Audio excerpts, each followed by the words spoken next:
A new Twitter policy intended to safeguard users' personal photos is being weaponized by conservatives and far-right trolls, who are exploiting the site's terms of service to get journalists, researchers, and even joke purveyors suspended and their work removed.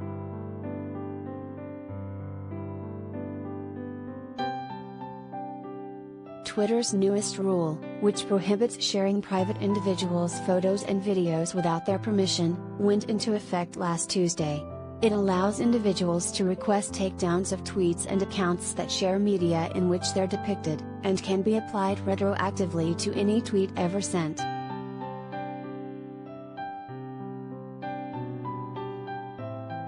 Twitter intended for the rule to curb the misuse of media to harass, intimidate, and reveal the identities of private individuals, noting such harassment disproportionately impacts women, activists, dissidents, and members of minority communities.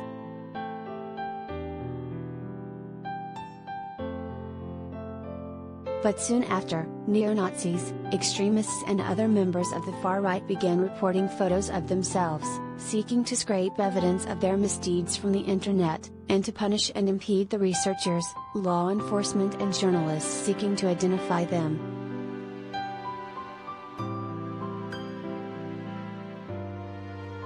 Attendees of the January 6th attack on the U.S. Capitol, for instance, are using it to obstruct the work of self-described sedition hunters. Same for the white supremacists who participated in the violent 2017 Unite the Right rally in Charlottesville, Virginia.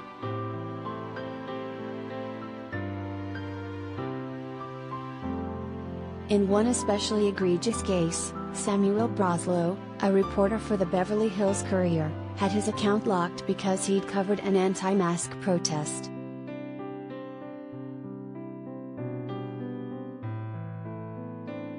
Broslow's reporting included videos of those participating, including an amusing clip of a maskless man complaining to a security guard in an upscale mall that no other group is oppressed like Trump supporters, while comparing himself to a black person in the 1940s.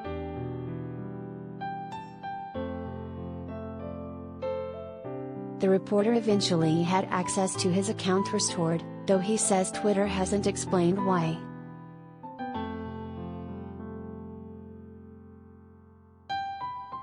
Twitter acknowledged last Friday it had mistakenly suspended some accounts under the new rules. The company told The Washington Post a swarm of coordinated and malicious reports was at fault and pledged to adjust its policies accordingly.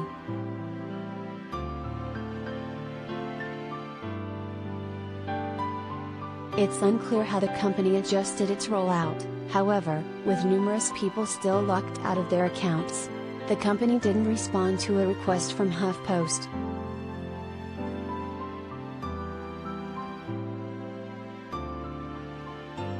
Vic Berger, a comedian and political satirist, is among those recently locked out of their accounts. His offense, tweeting a photoshopped version of Representative Thomas Massey's RKY Christmas card.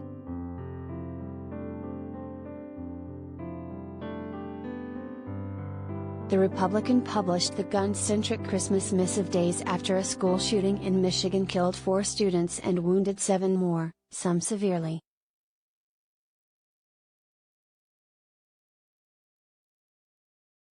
Berger, like many on Twitter, took issue with the card's timing and message. He opted to satirize it by crudely photoshopping the congressman's lower half to reveal bare legs, and, if you looked closely, a penis.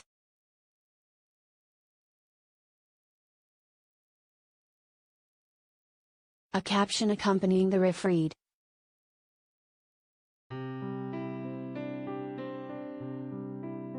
The congressman responded by blocking Berger and apparently reporting the tweet, resulting in Berger's suspension from the platform.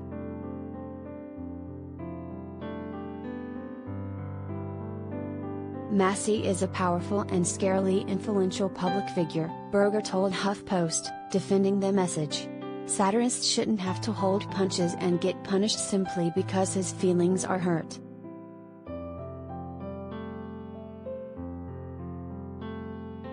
While Twitter added a carve-out to its new private media rule for tweets featuring public figures, depicting a pantsless congressman was apparently over the line.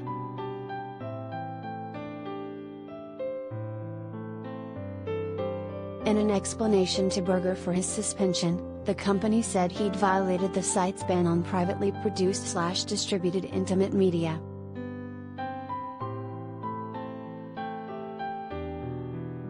That's apparently different than the site's ban on non-consensual nudity. Given the timing of the action, Berger believes he's been ensnared by the new private media rule.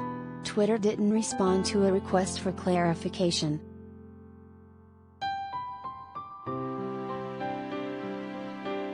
"I would understand if it was like, oh, nudity isn't allowed," Berger told HuffPost, though he noted that a different version of the card, photoshopped to show the family holding dildos instead of guns, remains on the site.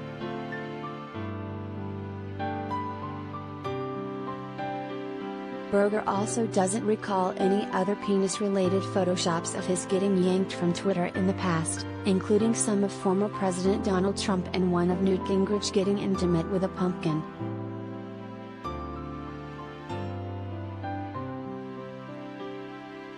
Suspension aside, Berger said the incident ultimately highlights the hypocrisy of conservatives when it comes to free speech.